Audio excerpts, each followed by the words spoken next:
Her child was gone and her family was ruined, but he now had a family with someone else. It was time for all this to be over. She no longer begged him like before. Instead, she said weakly, "Ethan, let's get a divorce." Ethan was obviously stunned for a moment over the phone. He laughed coldly and said, "Olivia, what tricks are you playing this time?" Olivia closed her eyes and said, "I'll wait for you at home." It took all of her strength to hang up on him, and she slid to the ground against the wall. The rain blowing into the corridor drenched her as she gripped her phone and bit her sleeve while crying soundlessly. Ethan stared at his phone blankly after she hung up on him abruptly. After a year of the silent treatment where she refused to divorce no matter what, why had she suddenly changed her mind today? Her voice sounded tearful as well. Gazing out at the heavy rain, Ethan walked out of the ward.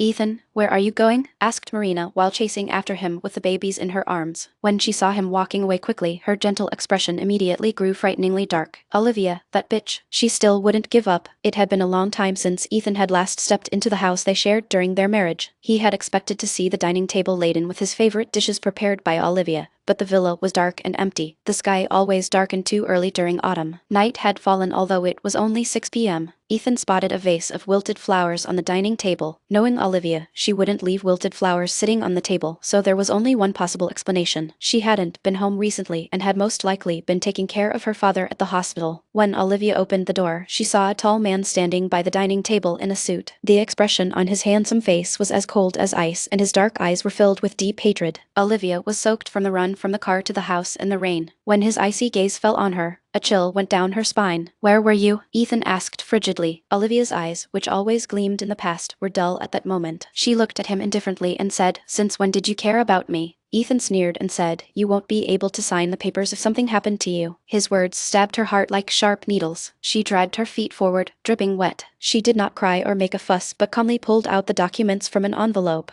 "Don't worry, I've already signed them," she said. She put the document on the dining table, and Ethan realized that he had never found the word divorce so displeasing in his life. Olivia only had one request, which was an alimony of $10 million.